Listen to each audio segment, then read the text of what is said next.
You're listening to the Breaking Sound podcast, My Story, where we discover the full story behind the hottest emerging artists, their struggles, their successes, and what's next. My name is Kate Sanderson. Have you checked out our 24/7 digital radio station, BSR? If you love discovering new music first, make sure you download the app, which is linked below. This episode is sponsored by Spirit Airlines' Music for Miles program. More go now.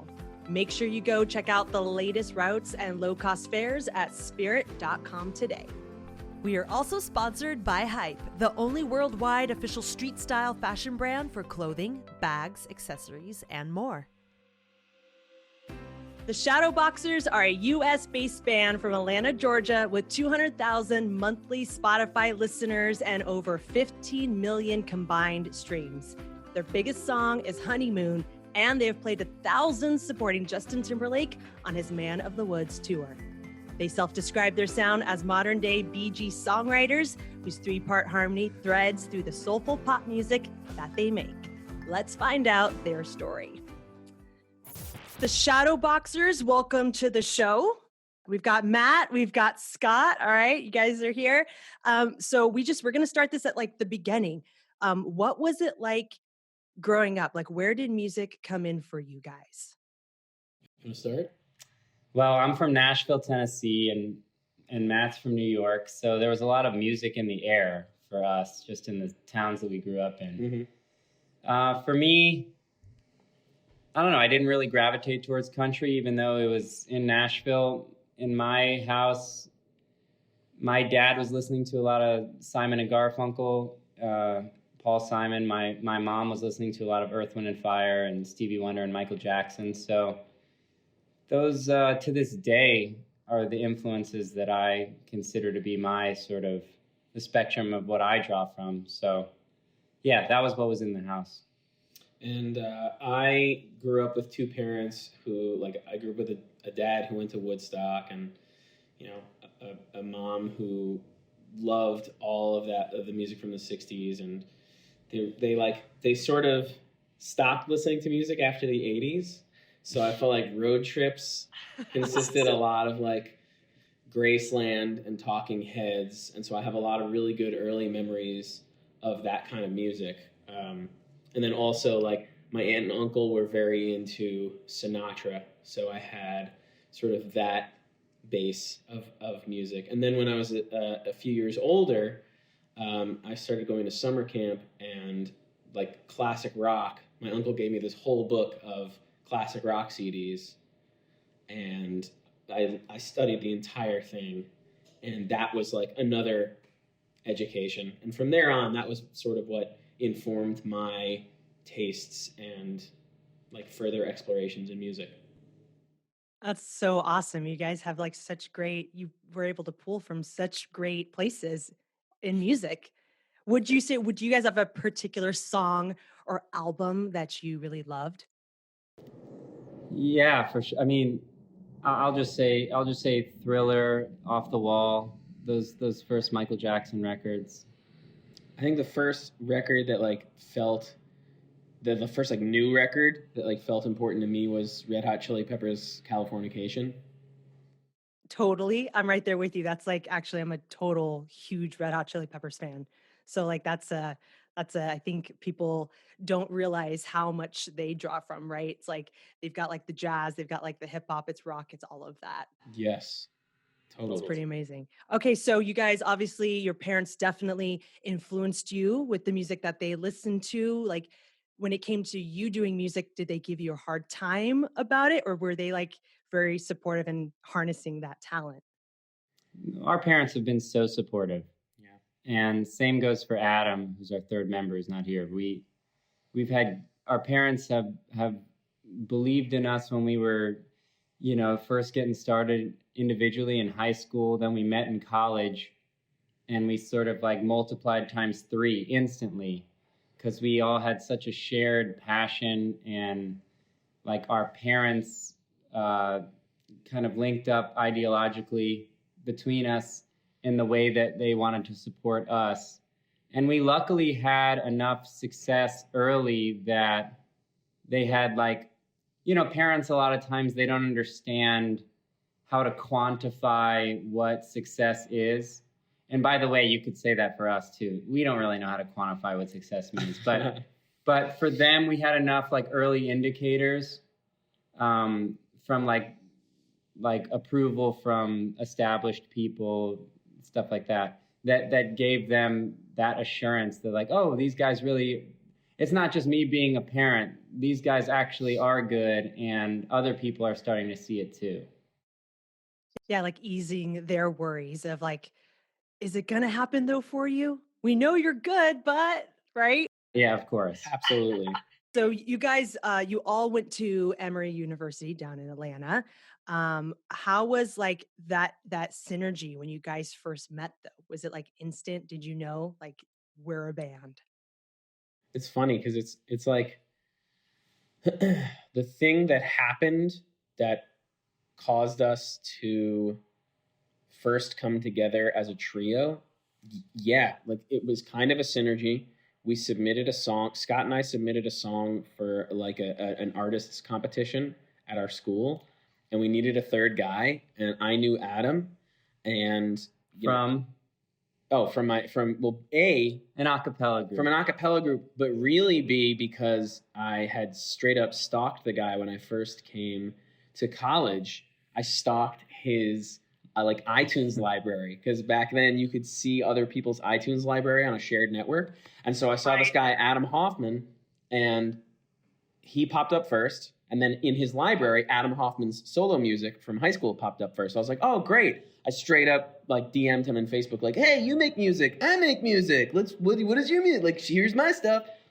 So yes, we were in an a cappella group, but also we had bonded over the fact that we were both songwriters. So brought Adam in, and then we competed in this arts competition, and we weren't even supposed to get in to the competition. Like, they literally accidentally sent us an acceptance letter. Yeah, like a finalist's letter. They took top 10, and I think we were 11th.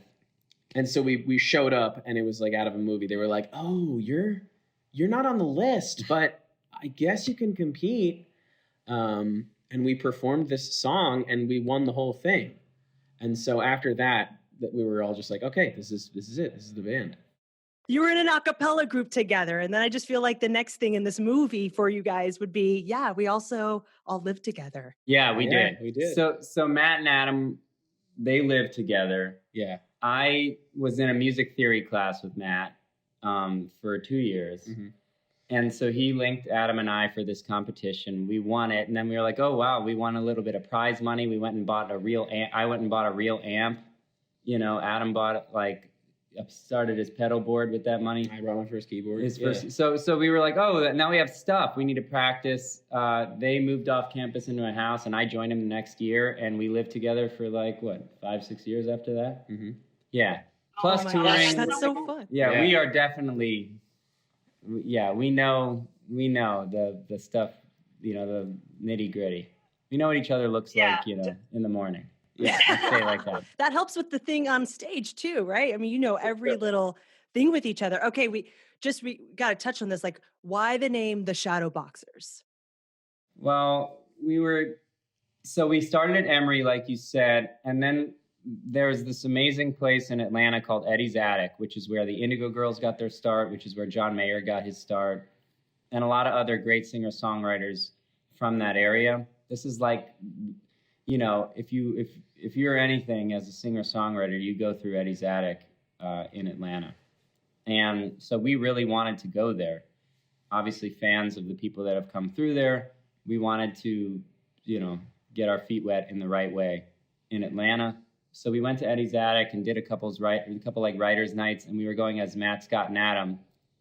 And it just didn't after a while, after 2 or 3 of those, we said, all right, we're a band. Let's come up with a name. Let's do the things that bands do. It's enough already with our singular names. Just the names.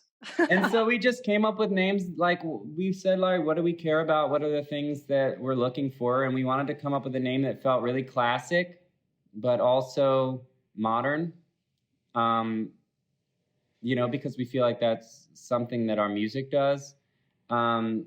These things and then, so I guess initially that was the only criteria. Like, we wanted it to sound like a band that could have existed in 1972 and 1982 and in, 2002 and 2012 or whatever year it was. Yeah. You know what I'm saying? Timeless classic. Yeah. And then as the years went by and we sort of grew into the name, we had done all of these tours, and, we kind of do this backwards as a modern band. Most people spend all their time in the studio and then play shows. And we played so many shows before we ever got into the studio, like hundreds. And so that kind of idea of putting in those reps in the dark by yourself in the practice room with no one watching, that's what shadowboxing is. And we're still doing that to this day. So we really feel like the name has sort of grown into us and vice versa. That's amazing. I love by the way, you give such full detail. It's like you can't even if you just closed your eyes, it's like right up, like it's just like such a descriptive story. Like you don't leave out any detail. This is so great. Well, thanks. What was your first performance together? What was it like when you guys like stepped on a stage for the first time? Do you remember our first performance together outside of the competition? Was it the show in 38? I think it was the frat party. I think it was. We should have done a little bit more pre-interview work, but I think it was a frat party where we did Purple Rain. Oh yeah, and we basically introduced the world to our wedding classics. So yeah, it was probably a frat party. Like Purple Rain. What were some of the covers? Purple Rain, Electric Feel. Yeah, just those two over and over, like the Wedding Singer. Yeah. Do you really? Yeah, so we were playing all kinds of shows at school because we were the only band on campus at Emory. Like, which was a really tough barrier to entry at first because the scene wasn't really there. But once we established ourselves as being a band, anytime anybody wanted music, they called us. And so we were playing like weekly when we were at school, from anything from frat parties to like catered events that the school put on. So we were really having to learn how to play and work the room and learn read the room and play the crowd. And all the while we're trying to get out into Atlanta to break outside of the Emory bubble. We're playing Eddie's Attic. We're playing this place called Smith's Old Bar.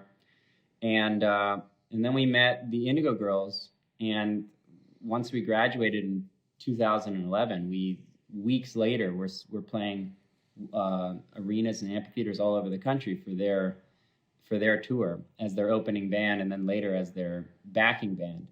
So I would say like the first real show we played was Wolf Trap in the Virginia, D.C. area.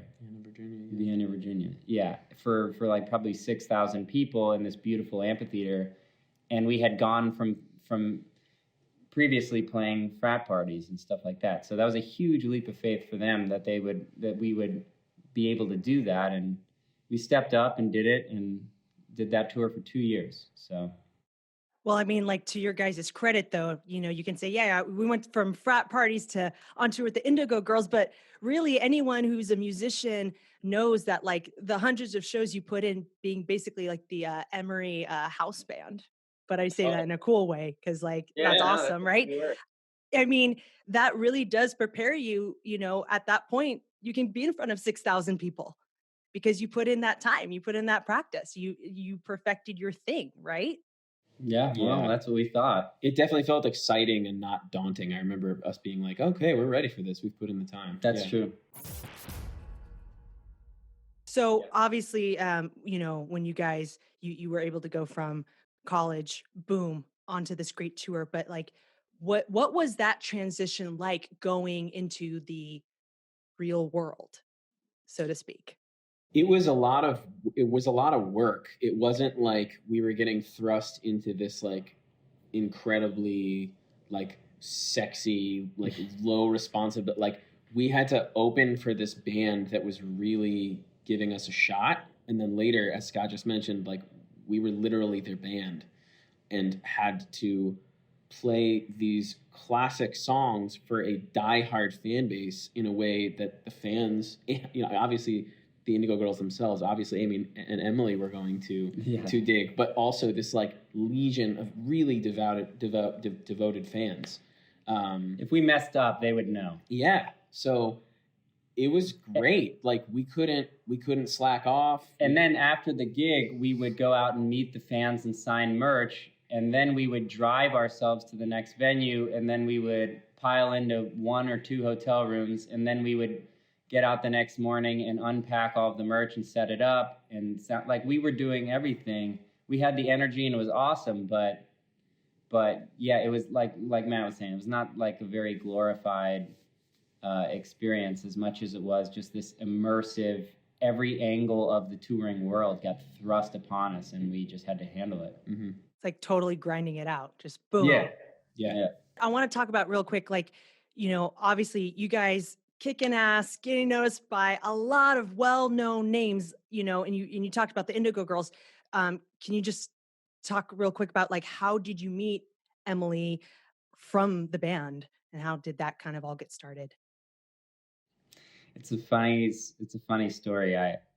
I had a friend who, when we were juniors in college, a friend invited me, who had family in Atlanta, invited me to go to his Passover Seder, his family's Passover Seder.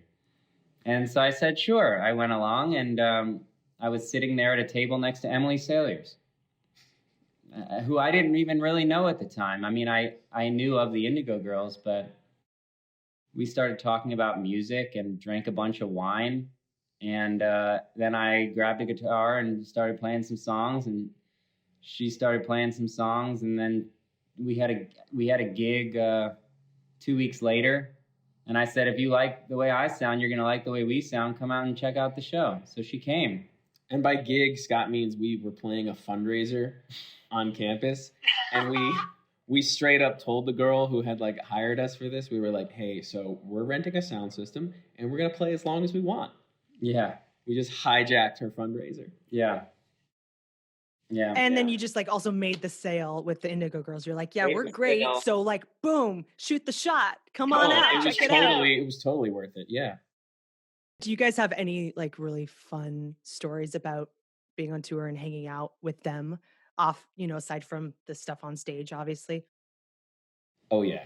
I think your story from the last tour we did with them where you walked into the museum with Joan Baez is incredible. Okay. So the second year we toured with them, the back half of that, we did a tour with Joan Baez as well. It was a joint show with the Indigo Girls and Joan Baez. And we played Woodstock. And the last time Joan Baez had played Woodstock, aside from the time that we were there, was in 1967 for the original Woodstock. She hadn't been back in 40 plus years or whatever it was. And so we had the privilege of being there with her for that. And so, of course, they've made a museum, and other sort of touristy things since the original Woodstock. And so when we got there, she went to go check it out, and I went with her. So we walked up to the Woodstock Museum, and she was standing there at the front, and they were like, excuse me, do you have, a badge or ID or your whatever kind of card you need? Like a ticket. Yeah, your ticket. You have your ticket. And then she like points to the wall behind the attendant there at the front, and it's like her picture on the wall from the original Woodstock. And they're like, oh, yeah, right this way. Yeah. So I think that qualifies right there, right behind you. Yeah, that's my ticket. That's my ticket. That was a really cool thing. There were a lot. I mean, there were so many stories, and man, we were 21, 22 years old touring with this legacy group, and constantly picking up information and constantly learning from the way that they appreciate their fan base and like deliver a show every night. And then when Joan was on the tour, just like constantly trying to pick her brain whenever we could. I mean, just the people that they've been in the room with and worked with, and the energy around them, it was just really cool for a bunch of 21, 22-year-old guys. Mm-hmm. Yeah, learning from like the greats. That's like what everybody dreams and hopes for in music, to like get to that point. Oh, when can I work with these people? And you guys just did it, you know? Yeah.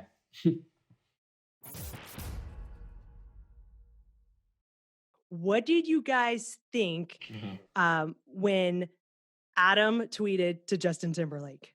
Nothing. Because we did, so it was the middle of this cover series that we were doing on YouTube, and we did it after every song that we posted. You know, oh, we did a John Mayer cover. Let's tweet at John Mayer. We were like, great, cool. That's what we.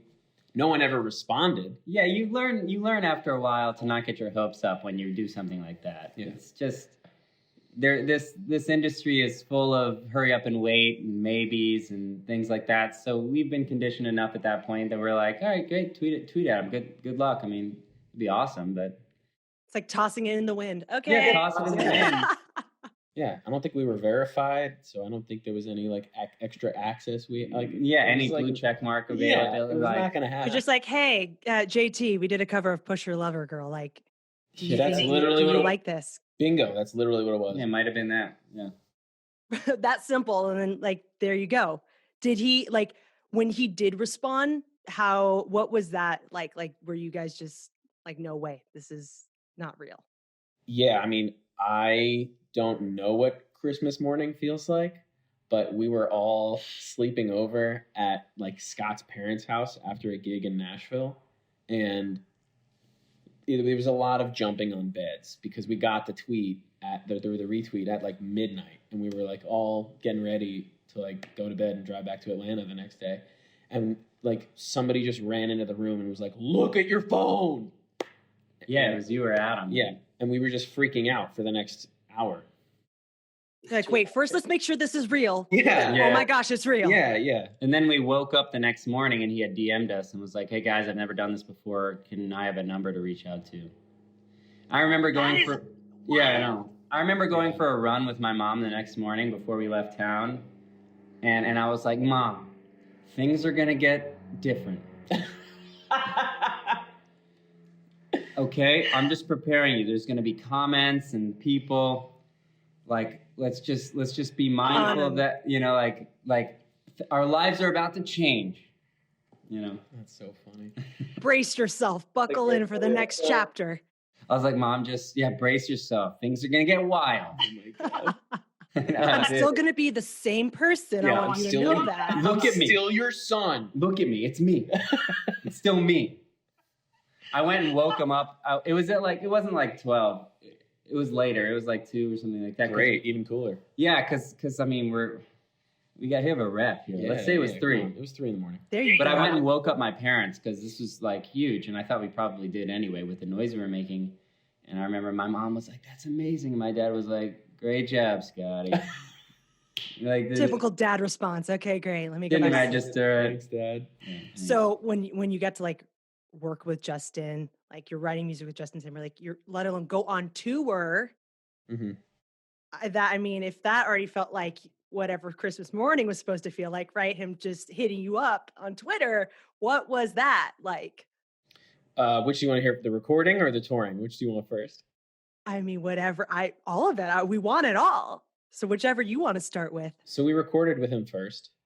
Actually, the first time we recorded with him was in Nashville. That was for a movie, and then we recorded later with him in LA. And you know, by then we'd like built a rapport with the guy, just because we'd been like sending songs back and forth, and we'd, you know, gotten dinner with him a few times, and so we felt really comfortable with him. And he'd seen a few of our shows, so he knows what we like.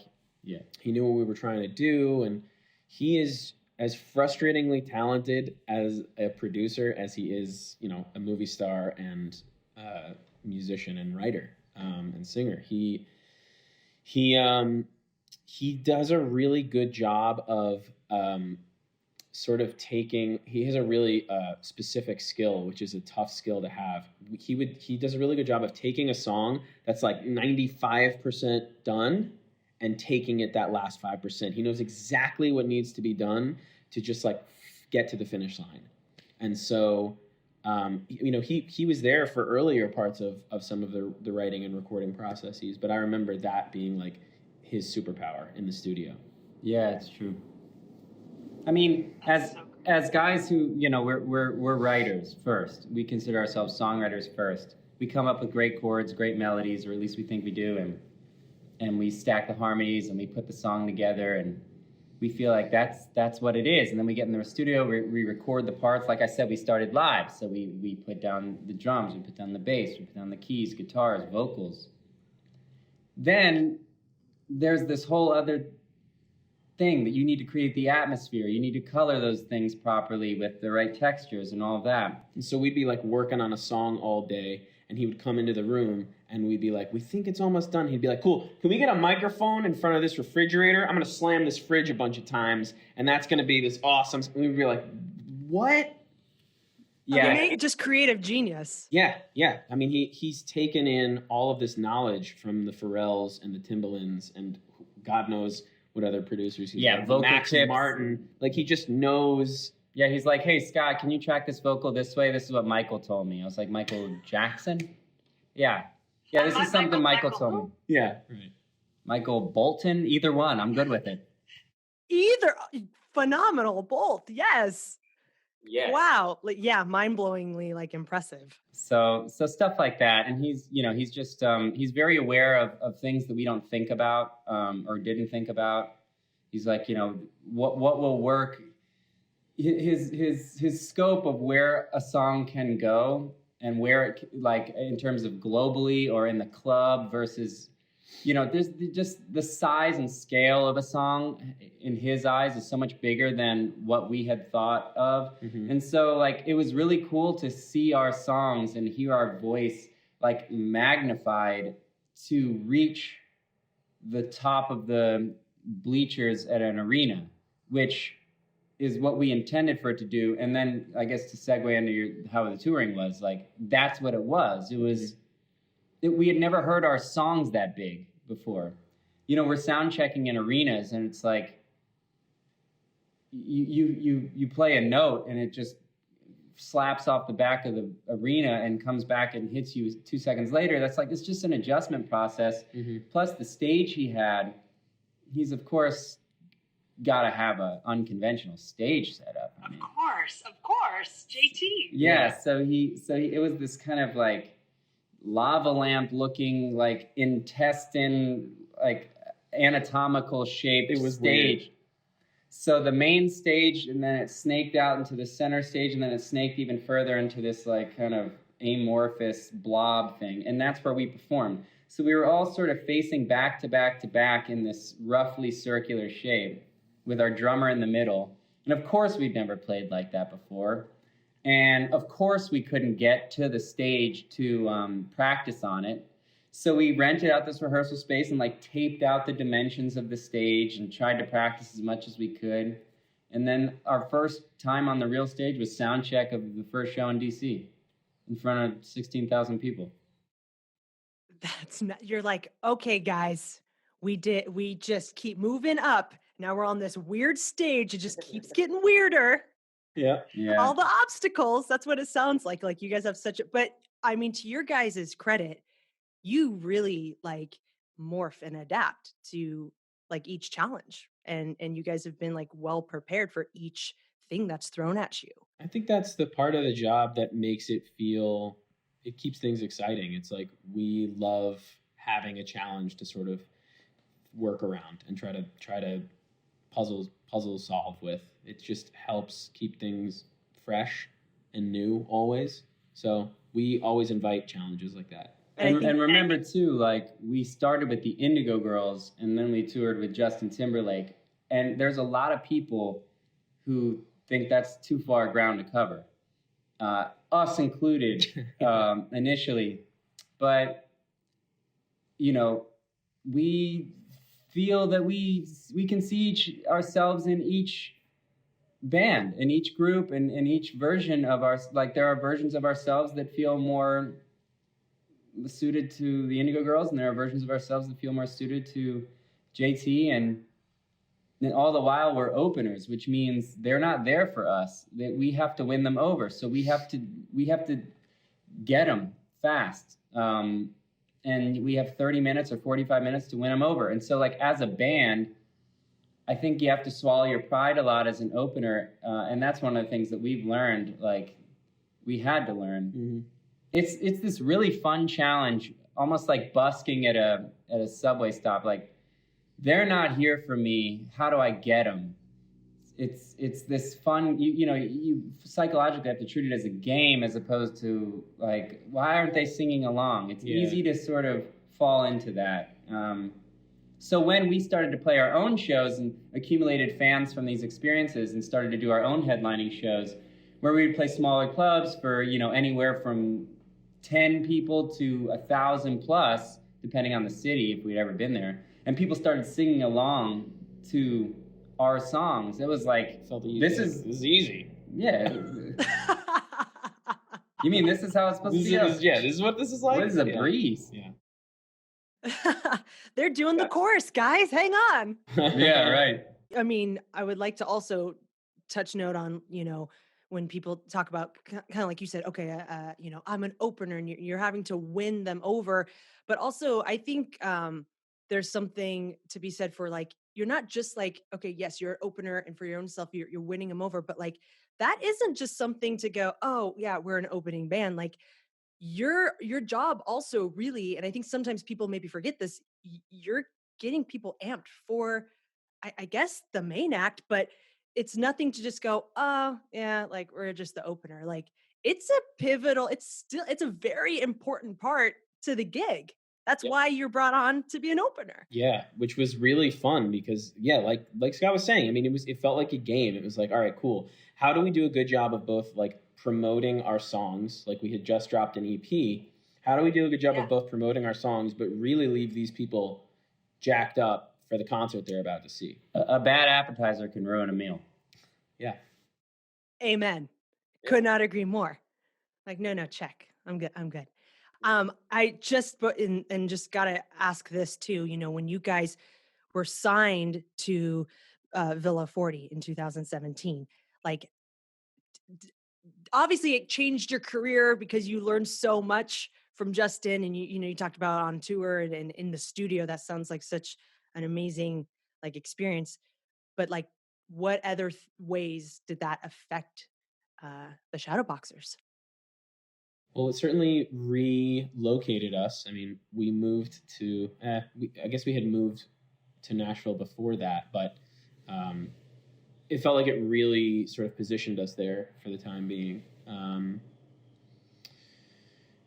It got us in the room with a ton of other writers. Yeah. It made us feel like, I would say it was mixed, honestly. I would say that it made us feel like we were on this quest for the Holy Grail being like the hit song. There were a lot of times where we were told to this day, you guys have it all, you're like, you can play. Everyone who sees our live show has always said like, it's right there. That's your song.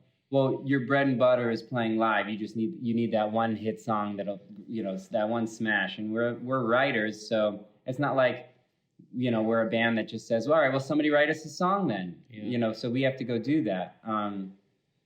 And we've all so that kind of pressure, for sure, we felt. And whenever Justin's involved, that means a lot of other people are involved because he comes with a team. Like that's how it works at that level.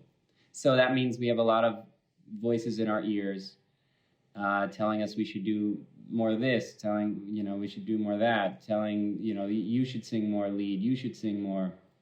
And, you guys should dress this way or act this way. And so it really put a strain on us in that way because we just wanted to do it right. We don't want to miss this opportunity with Justin, who's a busy person, and when his focus is on us, we don't want to let him down. But at the same time, like, we don't want to leave behind the things that we know make us who we are, which we had spent, at that point, 5-6 years establishing through, like, really hard, real organic work, like loading in, loading out, writing in the, like, there's no substitute for that. And we know that Justin found us on a YouTube video where we were doing just that. So we were constantly wrestling with this idea of like, we need to grow and we need to like step up to the plate that he's asking us to step up to. And we need to be ourselves and fall back on the things that we do naturally, because that's what he found us for in the first place. And that really, some days that was an argument, and some days that was leaning one way, and some days that was leaning another. But yeah, we had never felt that kind of a pressure before. And then especially throw on top of the fact that we're playing every night. So every night is a fresh 20,000 people that we need to make an impression on, and 20,000 new fans to win over, if you think about it that way. Right. And so we have to problem solve quickly if we're feeling like something's not working or something. And there's 3 of us too, and including our bass player and our drummer, and we brought another keyboard player.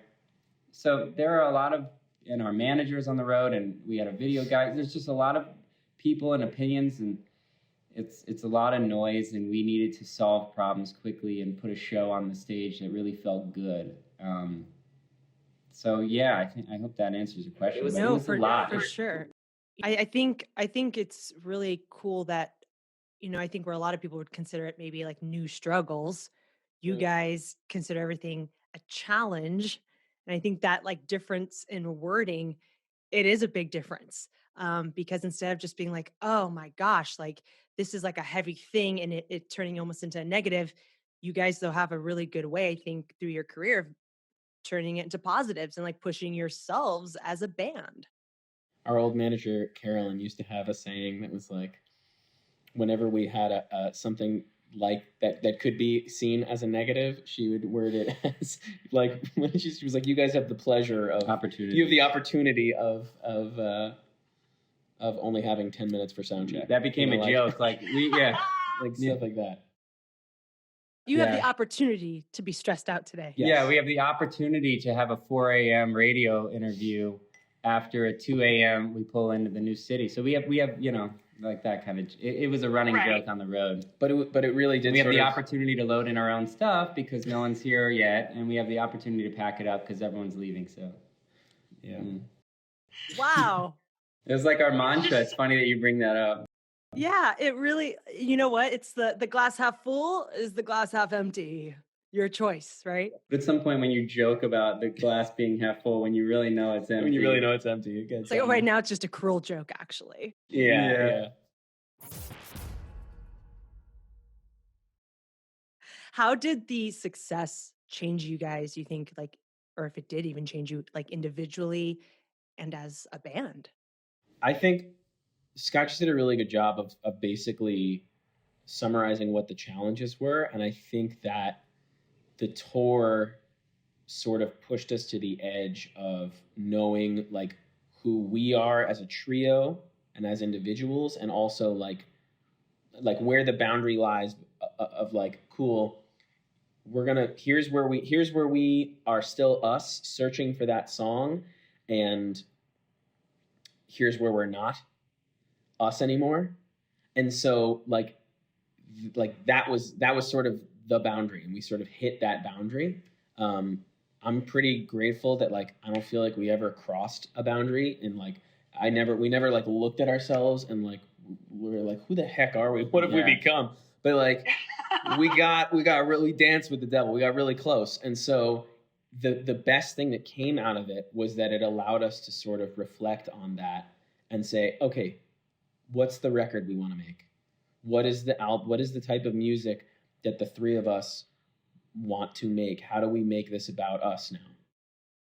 Yeah, keeping it true to the Shadowboxers from day one. Yeah.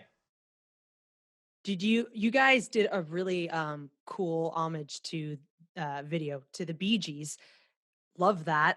Did you get any response from the guys? And I feel like we just keep going from like greats to greats to greats. Indigo Girls, Justin Timberlake, Bee Gees.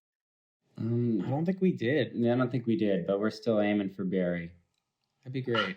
We did in that same cover series that Justin discovered us in. We did a Crosby, Stills and Nash cover. And I think we found out that one of those guys saw it, and they were like, "Good job." Yeah. Yes. We've had a couple of those along the way. We've played a few shows with Kenny Loggins that have been like, we played, Footloose and Danger Zone with Kenny Loggins, and yeah, it's just a lot of those, and like there's always those moments when there's not always, but luckily for us there have been those moments where we get those kind of seals of approval from the source, and that sustained us. But your question about the Bee Gees cover, like when we got off the road, when we had felt pulled in a lot of different directions, we not only like creatively needed to sort of lock in and find out who we were, and maybe reel it back towards something that we're more comfortable with, but we also did that on our team as well. And we got out of the Villa 40 deal, and we had a distribution deal at the time that we got out of, and we just felt like there were a lot of people that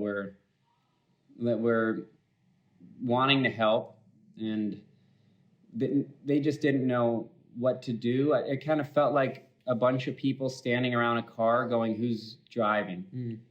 And we realized that we need to drive, and we were hoping that someone else was just going to take the keys, and we were going to sit in the back and just go perform and sing when they told us to sing, and somebody else would lay out the roadmap. And that's not how it works. Maybe that is how it used to work, but for us, in our experience, it's not. And the more like assertive we became, the more our path became clear. So we got off the road and we sort of lightened our load in that respect, and spent a year recording. And when we were really like, the whole point of this recording process was, who are we? Like, what do we do when there's no one else in the room? Because we've spent so many hours in the studio with other people, and we're great. We're sponges. We're adaptable. Great. But what happens when there's no one telling us to do something? What happens when there's no challenge or some, out of our comfort zone fan base to win over? What do we just do when we get total freedom to do it? That was the question we needed to solve. And we found as we were going through that like, if we had to put somebody's picture on the wall as being like our guiding light, it would be the Bee Gees. And I don't even know why it took us so long to figure that out. It was almost like this thing we were fighting at times because it seemed maybe outdated. But our harmonies have always been the constant for us. Like, since we started in 2008, when we first ever sang together, when I was 18, we were 18 years old, and now today, the same thing is true. No matter all of the different genres that we've tried, and production styles that we've tried, like, we always sing the same way. That's the thing that clicked at the beginning, and the magic happened, and we always want to preserve that. So that's what the Bee Gees did. They were songwriters who wrote in all different kinds of genres. They're often pegged as being like these disco guys, but if you've seen that documentary on HBO, it's amazing. For sure, yeah. And it's really amazing how much they were able to do as songwriters, and use their voices as the thread to tie all that together. And we're looking at ourselves like, I mean, it sounds obviously very, pretentious to call ourselves that. So we don't know how best to navigate that, but we do see ourselves sort of carrying that baton forward in today's world, where there isn't much three-part harmony carrying the lead vocal of a pop song. That stuff is reserved more for folk stuff, but we're a pop band. We love soul music. We love R&B music. That's what we write. That's what we gravitate to as listeners. And then when we sing, that's the magic. That's what got Justin interested. That's what got the Indigo Girls listening, and everybody in between. So that's what we locked in on in the studio, and that's what came out in The Slow March of Time Flies By. It's just like, well, like you said, it's having them, I think, saying, oh, the Bee Gees, it's like being more of just like your guiding light. It's like, that's also just, I think, it's not necessarily even saying you're trying to, oh, the Shadowboxers replacing the Bee Gees or anything. It's just more of like really a compliment to them, I think, in their style and what they've done like for music. And it just so happens like you guys really have the talent and the capabilities to be that in, I guess, modern time. So I wouldn't say it's necessarily to take away from, right? It's more of just like a carrying on like that legacy of that type of music. That's super. That'd be our That's honor. Totally, that would totally be our honor. So, about to wrap this thing up here. Just have to touch on last year, 2020. Like, how did COVID-19 and 2020 affect you guys and everything you had going on? I mean, I think we are a band that has been fortunate enough to have a lot of really good luck and a lot of just sort of crazy moments where the stars have aligned. And, you know, this was sort of the opposite for us. I mean, we know all artists are struggling right now, but, you know, we were essentially going through a full rebrand that we had started. I mean, we were releasing this new album cycle starting in September of 2019, and it was culminating with an album that was going to drop that did drop in May of 2020. And so the timing for the release of that album could not have been worse. Unfortunately, because and a tour back. Because we also couldn't tour behind it, and it was, you know, it really hurt because it was the music that I think we were the most excited about in our entire career to put on the road. It's really weird to me, as I'm sure it is to the rest of the band, that like we haven't been able to play these songs, or that we haven't toured since 2018. Really, we've played a couple shows here and there, but so. It really, that stung for a long time, for weeks, maybe months, and we all sort of reeled together, and you know, we basically got re-energized by sort of focusing on this back catalog. You know, there's a lot of music that we didn't put out, just from the recording sessions for this initial album, but also from like the years of writing while we were still in the Justin camp. Hundreds and hundreds of songs. Hundreds of songs that are like already in pretty good shape, that we were, you know, now have the skill set and the resources to sort of rework a little bit. And so we were like, all right, content is king. We've got all the time in the world now to just put out music. Yes, it sucks that we're not going to be able to tour behind this record, but we have to tour again. So the best we can do is put out music into the world. And so that's been the focus for the Shadowboxers, is to just sort of keep putting out content. That's what I was going to ask you, is like, what is next for you guys? And do you have like, do you guys have anything, I guess, going into, it's weird to think like 2022, but if like all goes well, do you have kind of that idea of like, all right, get through even this year, the bumpiness of getting back to hopefully some normalcy, right? And then those kind of goals when things rolling. I'd say we're thinking more 4 or 5 months out as opposed to next year. At this point, things are just changing. Well, I guess maybe they're not changing at all, and they also feel like they're changing quickly, or they could change quickly. So we've learned not to make any grand plans. But after the release didn't have the oomph behind it that we were hoping for, and we sort of were twiddling our thumbs for a couple months, going like, having all this energy to go promote and play these songs that we're so proud of, and not being able to do that, we sort of harnessed all that energy towards writing and reaching out to other artists on Instagram and forming some collaborations with people that we wouldn't work with ordinarily in regular times. And then like our energy started to come back and is now back. So I think 2021 for us is going to look like constant releases throughout the year of new songs and new collaborations and reimaginings of older songs that people might have heard years back from us, and like it's a gift. Well, it's kind of like we were saying earlier about opportunity and challenges and things like that.